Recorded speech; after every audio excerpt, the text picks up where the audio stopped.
Hello everyone, this is Sebastian with the UND Nexus Gaming Lounge, and today I'm going to be showcasing Valorant and some basic gameplay features, just the general setup of the game, and finally some advanced techniques so then you can pull those over into our tournaments.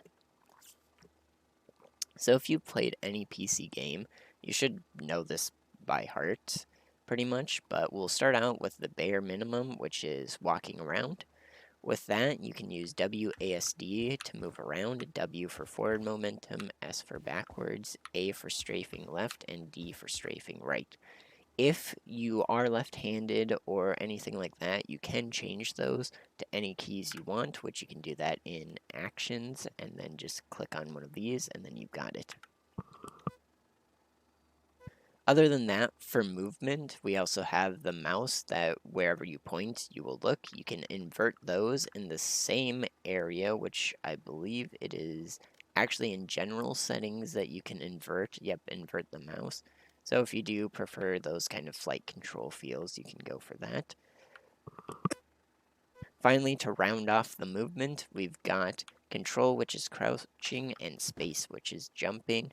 The jump isn't that high in this game. If you're used to more so kind of single player action games, it'll feel kind of light to you. And then crouching, you can change in the settings to have it either toggle or hold.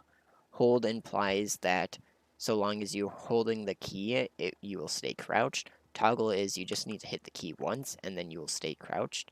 I personally have hold just because that's what I'm used to, but it's whatever you prefer. And on the story of crouching, we're going to throw out our first advanced technique. If you've played CSGO, you're probably used to this, but crouching will help you in your recoil and kind of narrow it down. As you can kind of see there, it was a lot more controlled compared to just normal standing.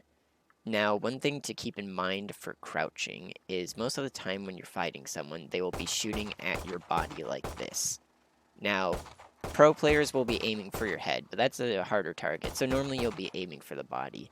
The instant you crouch, your head will be right where your body was. So in the middle of a firefight, if you are fighting someone and crouch to get that extra recoil control, you will have a higher chance of dying. So it's kind of just weaving in and out of crouching and getting used to that. Or starting off your attack, crouching and landing those good shots, and then firing in afterwards. So that's the basic of movement, and we'll head on to the next subject. Okay, so this next segment will be focused on equipment and weapons.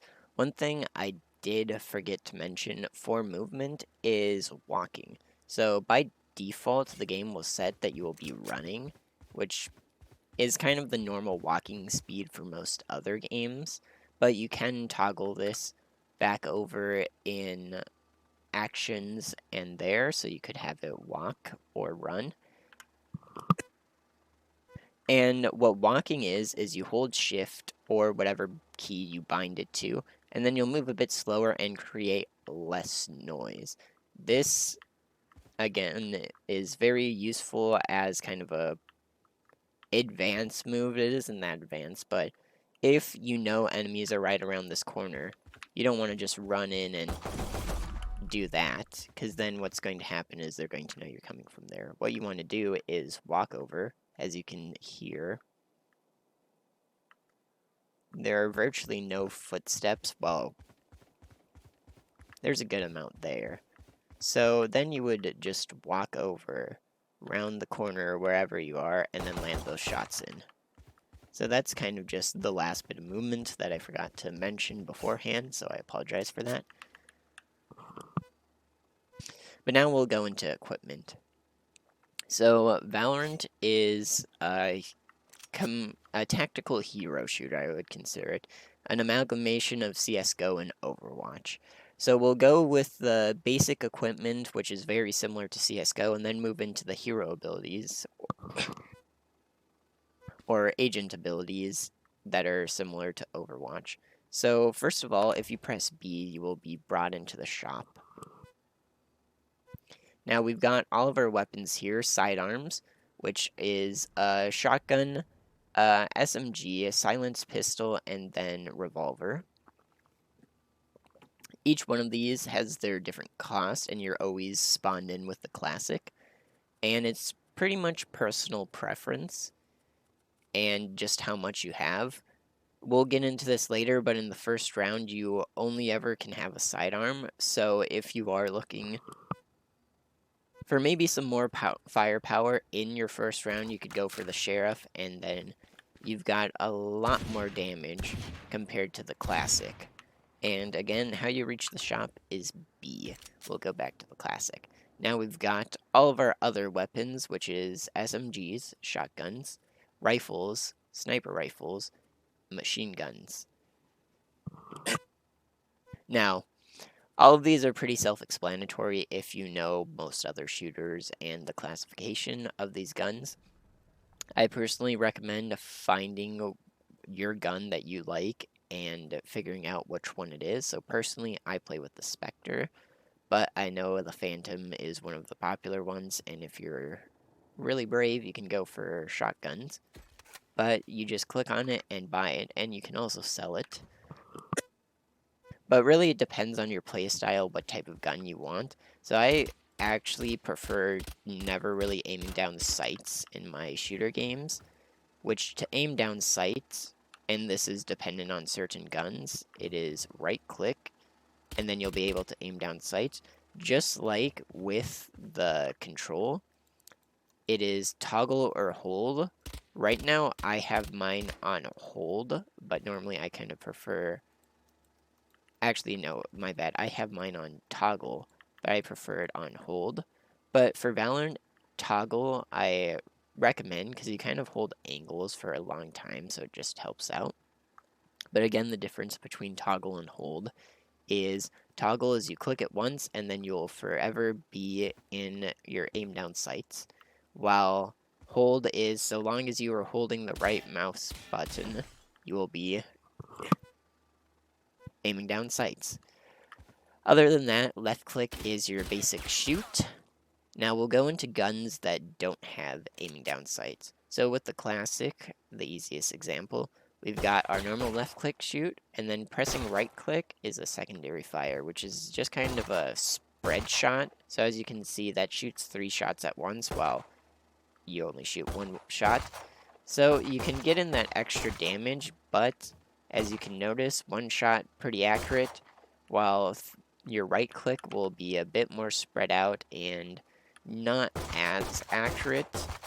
So especially as you get further from the enemy or are moving, it really becomes less accurate than when you're just normally firing. And you will also notice that as I am moving, my accuracy is decreased, which that is just if you are standing still, you'll be more accurate. So we can showcase that by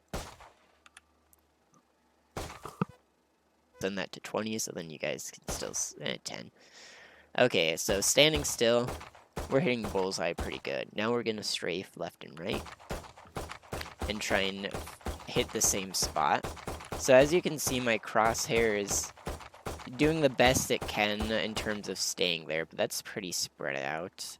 I'm not the best shot out there, so it isn't as good.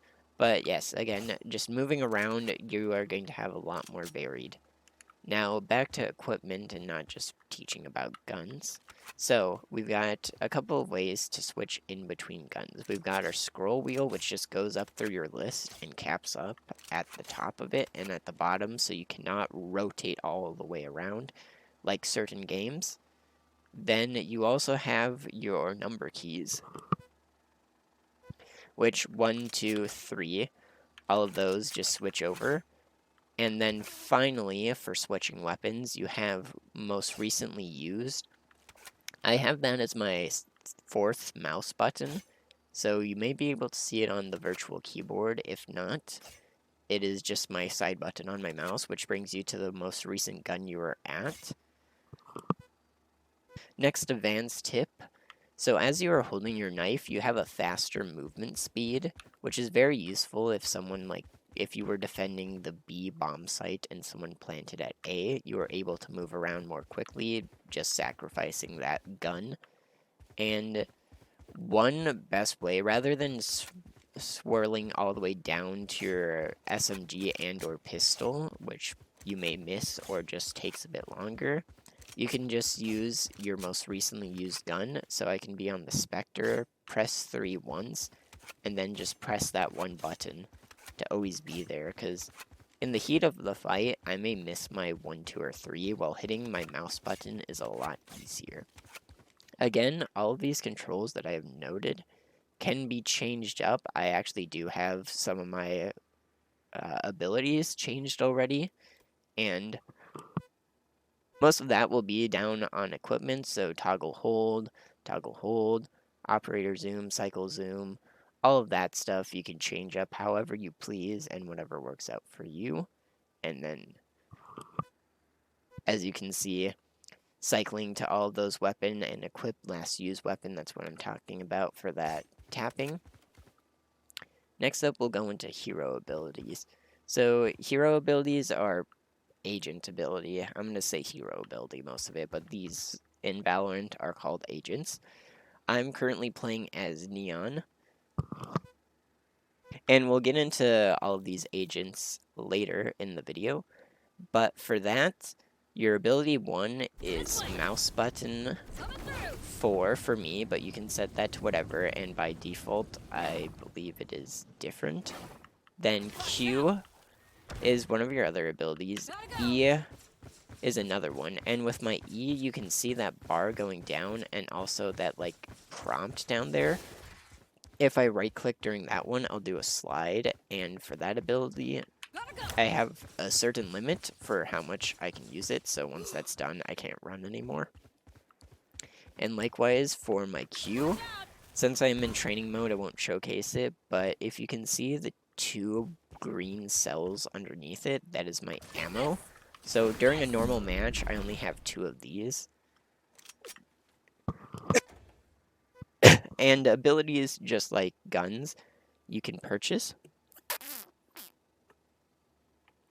So at the beginning of each match, you will be able to purchase, and they do carry over if you do survive or not use them. Abilities carry over even if you die, while guns do not. So if I die with a Vandal and a Sheriff, I will lose those for the next match, but if I still have one of my Qs left over, I will be able to use that. So that's all of your abilities, and one last thing for equipment is armor. Armor is really important, and it will just make sure you survive longer. As you can see, it absorbs 66% of total damage taken, breaks after it has absorbed 50 damage, and light shield is the same except 25. I recommend always buy shields every single round. It will keep you alive much longer, which is so much better for firefights. So even if, let's say, you only have 1,000 gold, this is like the second round, you only have 1,000 credits, I'd say buy at the very least a light shield and stick with the classic and just like tough it out that round. Or if you are just atrocious with the classic, you can prioritize your gun, but I'd say most of the time try and prioritize shields. And even then, if your favorite gun is the Phantom or Vandal, which are the most expensive for rifles, still get like the Bulldog and practice with that a bit. So then even on rounds where you may not have as much money, you can still get a gun that you'll be pretty decent with and a shield. And that is especially the case for the operator. If you are a sniper, then you will for sure want to be used to that.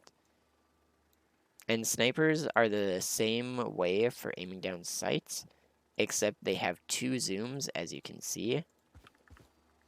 So if we set that all the way down there, this is my first zoom, that's just a 1 tap with it. And then my second zoom will then be much closer in, so then you get that better view. And then for snipers, it is a bit different if you have it at hold. So you will need to tap it twice still if you have hold. And one kind of fidgety thing with toggle is if you click it too quickly, sometimes, like if you're holding down, you'll do this infinite loop. So just make sure you tap it once if you have toggle on. And we'll go back to a weapon like that. And then finally, off of equipment, we have our ultimate, which is X, and that last little thing right there. This is different for each character, just like all the abilities. That's why I haven't really explained it. And some abilities and some characters, you get like each round no matter what. So as Neon, I always get her run, even if I don't buy it. But I do not get her fast lane and her lightning shot, which that is just to keep in mind. Each character kind of has that variance where some of them may have that constant ability that you have, others you need to buy all of them. So it's just based off of what agent you choose, and we'll get more into that later. But our ultimate X, so for Neon, I go into this mode, and then I get my faster walk speed, and I get to shoot some electricity, and I can also slide while doing that. Again, this is going to be different for each character, but ultimates are obviously your strongest ability, and sometimes you need some tactics with it, just because, like, as you can see with Neons, I become faster and shoot lightning. So I kind of need to be smart. If I'm pinned down, I probably don't want to use this and just rush in, because I'm going to die no matter what, because I don't get stronger or anything. I just get electric shot and faster speed. But Neon is a flanking character. So if I were approaching on the enemies right here and know that, like, 3 of them are there currently shooting at my friends, I can turn this on, slide in, and just shoot them with that electricity. But yeah, that is all of our equipment base. I do personally, again, recommend to go over to the firing range, try out every single gun, see how you do. So I'm like horrible with shotguns, so we could do that, and then boom, just kind of see it. Does that feel correct? And for me, it does not, because I'm not good with that shotgun. But yeah, just kind of finding what works out for you, testing out all of the guns, and then finding a couple of them, because I would say variance is key, unless your favorite gun is a cheap one. Like, if your favorite gun is the Stinger, you really don't need any alternatives, because even if you're losing, you're going to be able to afford that. One final thing of equipment is in the buy menu. If you can see, it says want right by buy, which that's right click. So if you love the operator, but you did bad that round and you need some extra money, you can say want, and potentially one of your teammates will buy it for you, and then you can get that extra gun and you can thank them for it. But that's all for equipment. Next up, we'll go into agents and just game modes. Okay, so now we're going to go quickly into agents and just kind of do a rundown of every single, like, variation of agents and what they are. So I'm gonna first start out with the area that I personally prefer playing, which is duelists. So as you can see down here, duelists are self-sufficient fraggers who their team expects through abilities and skills to get high frags and seek out engagement first. So if you enjoy flanking, or even just kind of going into the fray of combat, those duelists are kind of for you. They're normally on the weaker side in terms of, like, a good, like, analogy through MMO would be they would be kind of the DPS ninja type character where they're fast, powerful, but if there's enough concentrated damage on them, they don't have that much to get out of the situation as safely as other characters. And for each champion, you get a little info about them, just their lore and whatnot, and then you can look at every single one of their abilities and just kind of read about that more. Some other duelists include Jet, Yoro, and let us see, Raze. Reyna. I don't know if it's Raze or Raze. We're gonna say Raze for now. But duelists are the people that you want for that extra damage, and if you're pretty confident on going off on your own without your team and getting into those fights. Again, I personally prefer duelists, but it's really up to you what you like. Next up, we've got Sentinels, which the basic one is Sage. Sentinels are defensive experts who can lock down areas and watch flanks, both on attack and defender rounds. So, Sentinels are kind of the support tanks, and they are good at just kind of holding down those angles and coming in with people and supporting them. And they normally have buffs for their teammates or things in that manner. Sage, for example, is all about healing her teammates. And again, you can read all of those abilities, and she actually has a resurrection, which is very useful as her ultimate. I don't know Sentinels as good, but some other ones is Chamber, who is our friend showcase, Cypher, and then Killjoy. Killjoy is kind of a mech character who throws out some automatic turrets and whatnot. And I believe that's all for Sentinels. Yep. So, some classes do have more than others. I believe duelists do have the most. That's just kind of based off of what's most popular and whatnot. And one thing to keep a note too is you don't need to just stick to one of these. Like, these are kind of vague recommendations on how to play the character. You really could take, if you're good enough, you could take any of these characters and as Jet be a really good point guard or anything like that. So this is all just kind of useful as a beginner when you're looking for those characters who may fit with your preferred playstyle for video games. And again, you can go into whatever you want. I have some duelists and then controllers. And also, all of these agents have different playstyles, and some of them are more difficult to play. So Neon, I'd say, is a pretty standard agent, while Astra is pretty difficult, pretty up there in terms of what you need to know before you can go in. So we were just in practice range, which you can reach that there, and there you can test out all agents and their abilities and see who you prefer.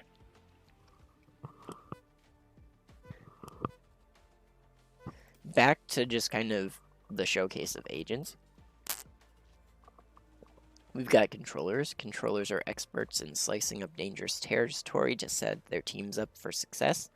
We've got Brimstone, Astra, Viper, and then Omen, I believe. No, an Initiator. But yeah, we've got a good deal of controllers. Controllers are kind of similar to Sentinels in terms of they're a lot more defensive rather than going out and looking for those fights. I'm on an Initiator, so that doesn't help. But a lot of them have kind of flashbangs and stuff like that, crowd control abilities that allow you to either like disrupt the enemy team or kind of funnel them out of an area. So Viper has a bunch of toxic clouds that she can throw around that really can control an area. And they're good for your defensive side. So if you're kind of more of a point guard or anything like that, I would recommend going as a controller or a sentinel as your kind of first looks at finding someone. Then our last group is initiators, which initiators are challenge angles by setting up their teams to enter contested grounds and push defenders away. I'd kind of say initiators are the middle ground of the agents. Duelists on the far side of aggression, while controllers on the side of defense. Initiators are in the middle, and then sentinels are kind of off in their own areas as support and can kind of flex around. I've had sentinels before follow me around as a duelist and just kind of be a pocket support, which is its own strategy. But initiators are pretty good at everything. They could go solo or have that like defense side. And Sova, which is one of the unlocked when you start the game, is a really good recon character. So he has a bow that can just kind of get your team information. And for those starter characters, I should have mentioned that. So as you can see, some of these agents are locked with that little lock symbol down there. I have a few unlocked, not that much. But the starting agents are Brimstone, Jet, Phoenix, Sage, and Sova. So I'd say when you start the game, for sure, test out these 5 and figure out which one works for you. And then for me, it was Jet, who I preferred. And then from there, I went and tested out all of the duelists, and from that, I got Neon, who I enjoyed the most. So if you like Brimstone, you could then check out all of the other controllers, and maybe you find out you like Astra the best. And then once you get that down, you're good. Other than that, if you click on View Contract, you can just get some cosmetics for any characters. You do need to unlock the character to get this stuff, and it's all kind of basic. But the main area that will be interested for you is their descriptions, and then just testing them out in practice. Okay, so next up we're going to go into all of our game modes.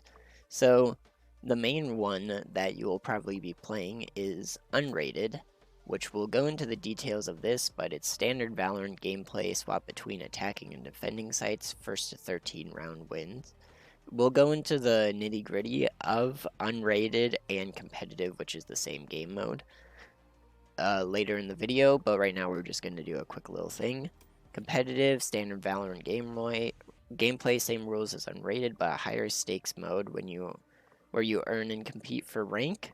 So this will be what all Nexus tournaments will be based around, competitive mode, which, again, same rules, it's just you go and want to try hard and competitive, and that's the only difference between Unrated.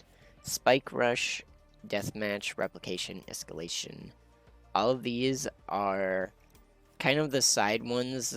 I'd say your warm-up matches, not really the meat of Valorant if you're looking to play, but maybe these will be your preferred game mode. So, shorter, low-stakes Valorant gameplay, same rules as Unrated with added power-up orbs and randomized weapon loadouts, first to 4 rounds win. So, Spike Rush in its name, it's just kind of a faster Unrated and a bit more like a party mode. I would say this would be a good way to kind of get into the game if you aren't used to the unrated type gameplay that's similar in CSGO or Rainbow Six Siege. So if you are looking to kind of slowly get into the game, for sure Spike Rush may be the way for you. I personally use Deathmatch, which is just free-for-all, and there are no abilities, and it's first to 40 kills, so this is a good area to find out which gun actually works for you. As I mentioned before in the equipment area of it, in the shooting test, you can practice with a gun, but that's very different than fighting real people. Shooting AIs is a lot easier most of the time, so just having that, like, unpredictability of facing against actual people helps out. So I would recommend, if you are starting out and you're used to like normal search and destroy and CSGO gameplay, go into Deathmatch, test out any of the guns that you liked in the firing range, and figure out which one is your main that you actually perform well when facing off against other people. Replication, same rules as Unrated, but all players on the same team are the same agents. So this is just kind of a fun match. I believe this shuffles through, or at least Escalation does. So these are just kind of the fun game modes where you're with your friends, you're a bit sick of unrated or something and want something a bit more lighthearted. Then escalation, which I believe these two are rotating. I am not certain. And in this quick team deathmatch, race through a series of 12 weapons and abilities with your team. First team to complete the final level wins. And this is kind of similar to gun game in Call of Duty, if you know how that works out. And then obviously custom game, which we've got right here. So we're going to actually go over into practice and then do spike planting, just so then we can showcase the basic gameplay of unrated.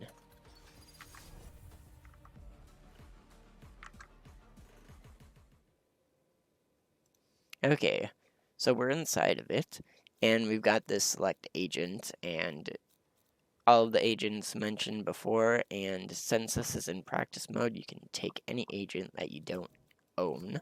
I'm going to just do neon for ease of access.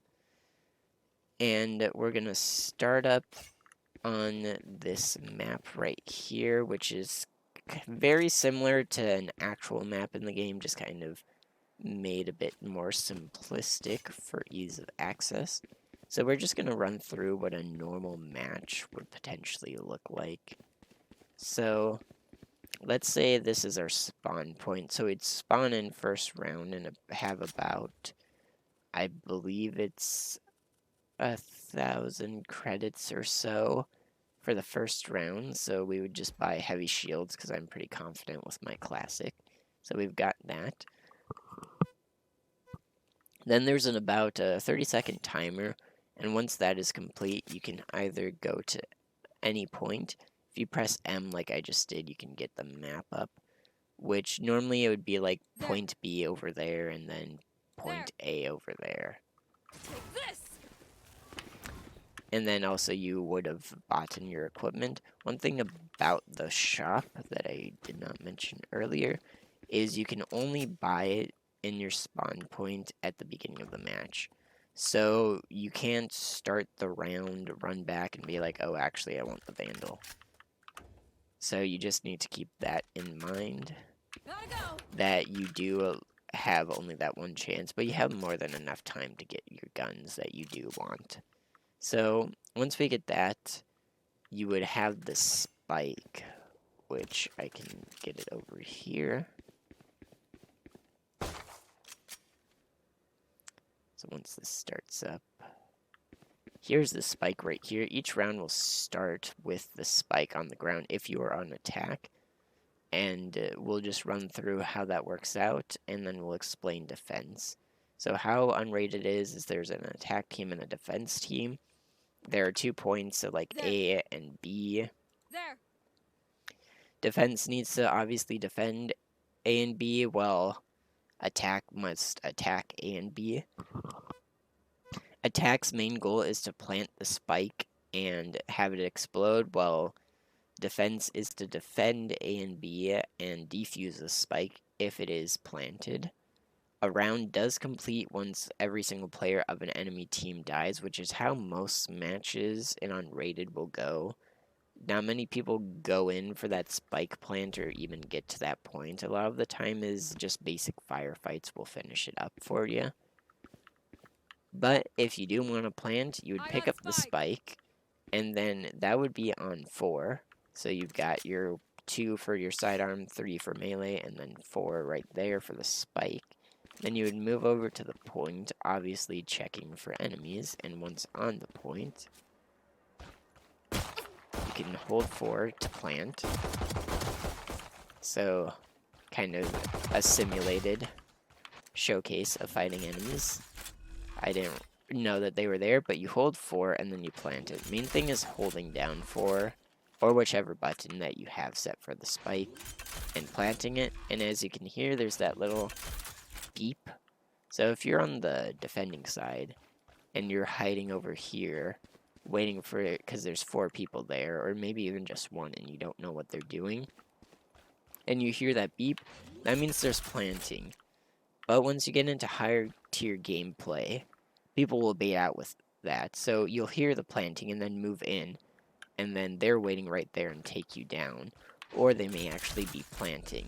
So you just got to be careful when you're doing that, and keep in mind that people do bait out where you can just do that and then shoot them right there.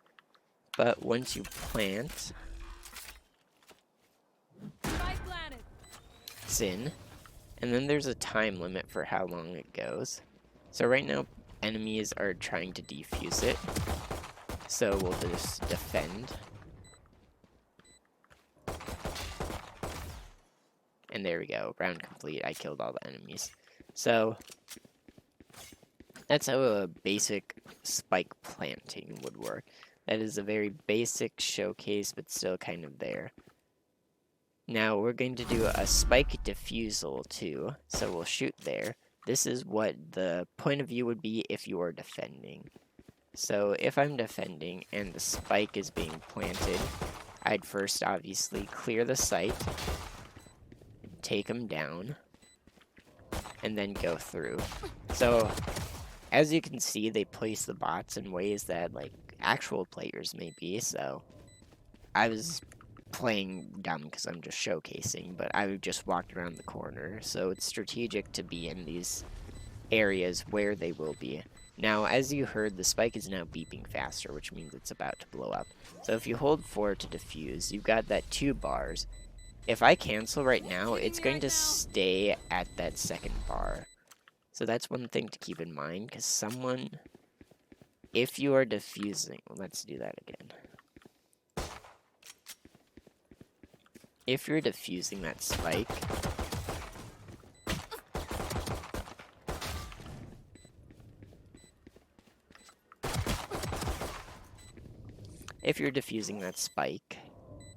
and then someone starts shooting you, you get off, take them down, whatever you need to do, you'll start back up there. Most games don't have that, where you just need to do it in all one go, but Valorant is nice that you do have that half point. Again, basic, unrated, you aren't going to really utilize that much because it does normally end in just everyone dying, but it is good for the future. Okay, so we're going to be wounding up this video with some little advanced tips. I'd like to note I am not the most advanced player out there, but these are just some things I picked up by watching people and stuff like that. And obviously, best way to get better is practicing, so getting through. But these are just some little things that will get you at that higher skill rating a bit quicker and get you prepped for our Nexus tournaments. So one of the first things is during a firefight, you can't really just stand still or else you're going to be an easy target. So the nice thing to do, or the smart thing, is strafing. Now there is, the traditional term for it is counter strafing, and there is some fancy little name or fancy little way to do it. I would say if you are watching a guide like this, you probably aren't ready for that. And the easy thing to do is just strafe, stop, strafe, stop, strafe, stop. So just kind of keeping that there and moving around. So if we're on this guy right over here, we're just going to strafe, stop, strafe. That is a weird phrase to say. Strafe and stop. So just move over, stop, stop, stop, stop. And just kind of keep the distance in between longer or different, varied, so then it isn't just like boop, boop, boop, boop, and they can track you pretty easily. This one is a pretty universal shooter one, but holding down fire, you're going to become less and less accurate.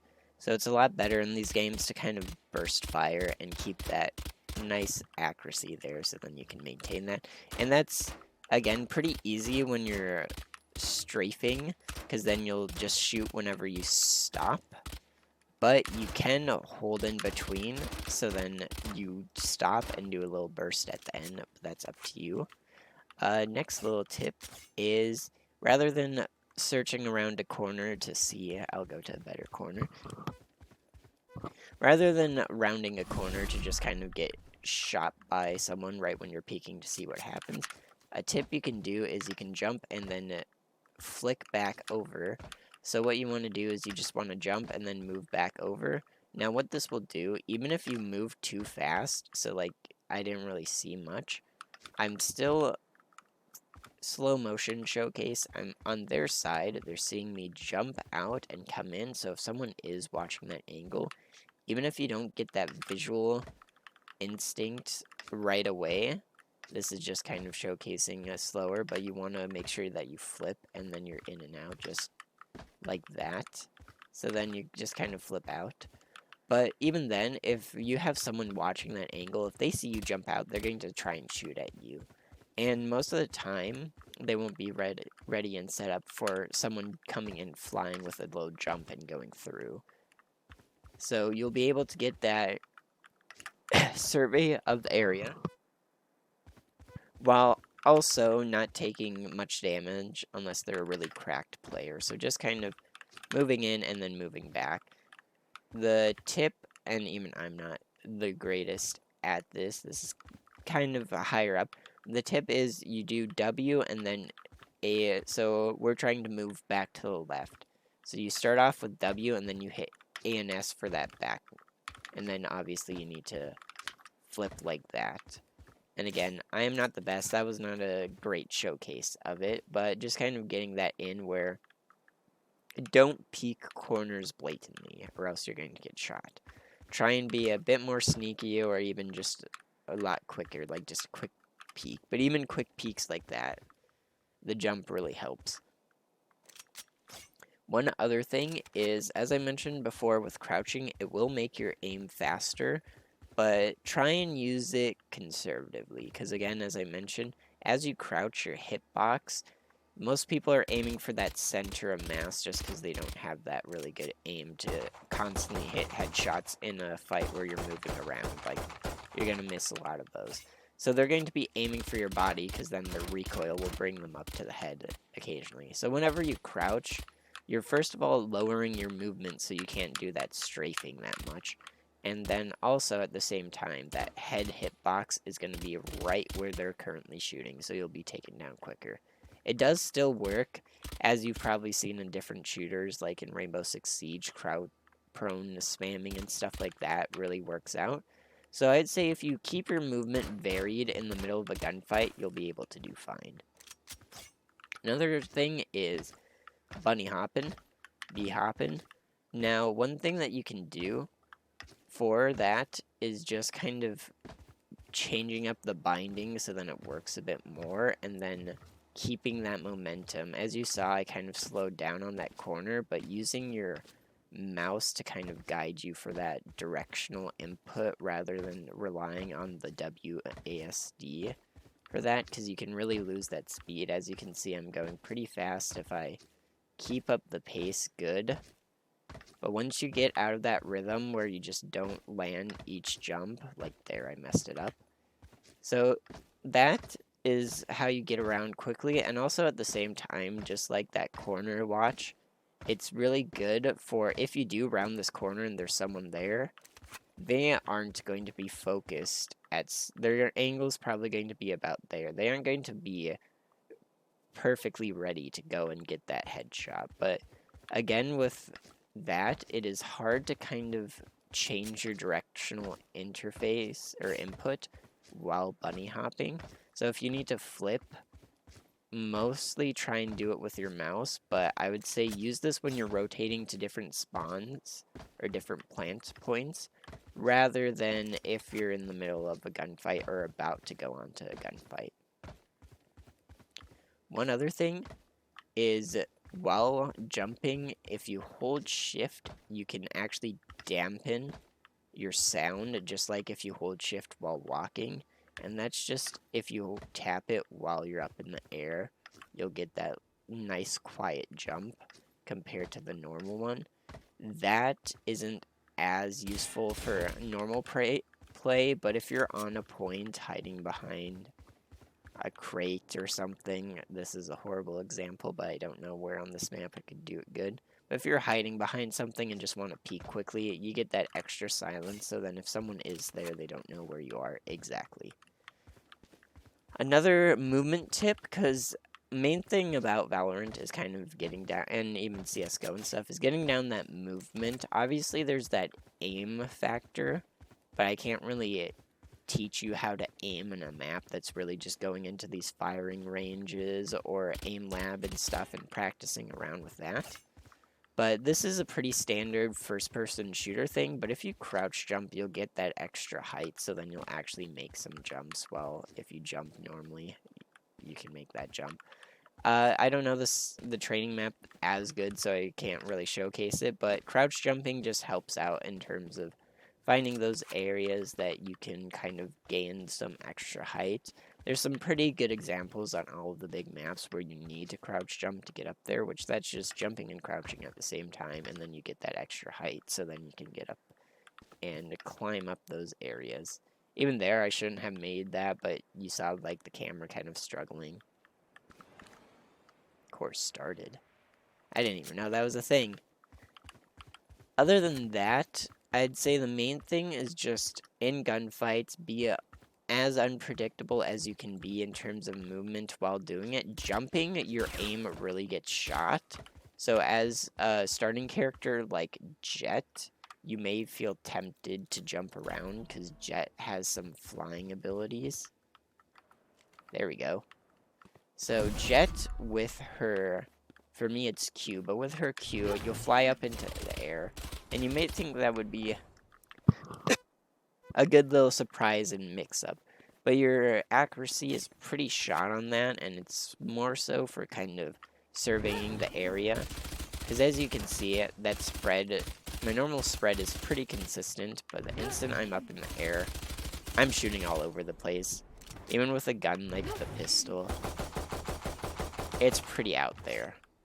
And the last tip I have for everyone is crosshair. Crosshair is very important, and something that I haven't even messed around with in Valorant yet, but I need to eventually. So as you can see, when I'm moving, my crosshair expands to showcase that I'm less accurate while moving.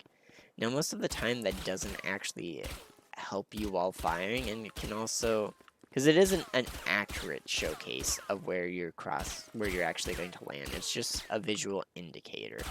So most pro players upload their own crosshair, and I have done some changes already, but what's kind of recommended is smaller crosshairs that you can kind of just less visual information, and most of the time they just have the square there, so then you got it. One nice thing about crosshairs, as you can see, it has download and upload. So you can share crosshairs. So online, there's many like pro players or even just pretty skilled players, fans of the game, who upload crosshairs that are optimal for certain weapons and stuff like that.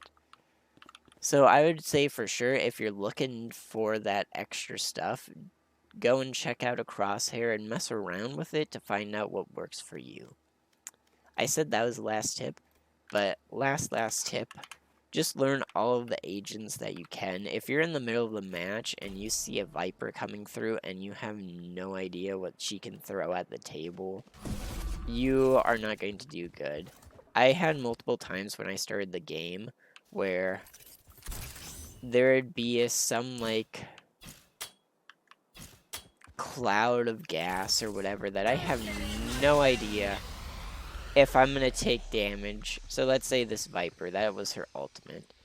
Like, as a new player, you have no idea if this is gonna do damage or if it's just a smoke. Obviously, we get those cues that since it's green, it's probably going to do poison damage.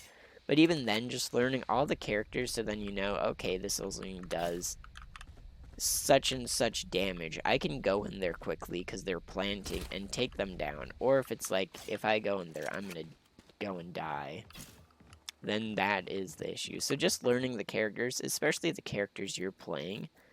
And I've showcased that you can change the controls, but one cool thing about the game is you can also change the controls for agents.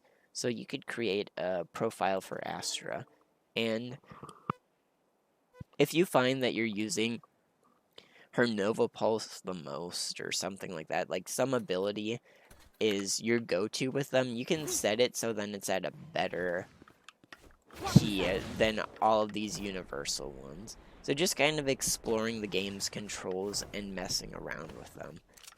Really, practice makes perfect, and if you just set yourself up before the match by either heading into the Nexus and practicing there, or just at home, you'll be able to figure things out. But thank you all for watching. Hopefully this was informative and got you a bit more confident in the game, and see you next time.